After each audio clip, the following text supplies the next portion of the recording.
Стихотворение Серафима Попова «У памятника женщине-матери». Читает Канева Анастасия, 12 лет, город Ухта, поселок Шудаяк, 7 школа, 6 класс. То не чайка белеет над Эжвой, это старая мать в белой шали. Много лет уже смотрит с надеждой в лиловатые, тихие дали. Мой сыночек, гроза ли бушует, или солнце сияет лучами? 30 весен сюда прихожу я, 30 лет я тебя здесь встречаю. Теплоход постоял и отчалил, и опять не сошел ты на берег. Я слабею, впадаю в отчаяние, но ведь каждая мать ждет и верит. Был ты сын, молодой и красивый, улыбался и мне, и невесте.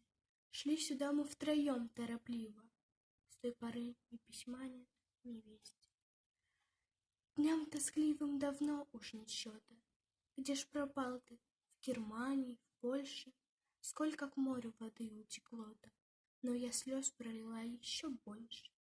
То не чайка белеет над Эжвой, это мать молодого солдата. Все не может проститься с надеждой, и все смотрит, и смотрит куда-то,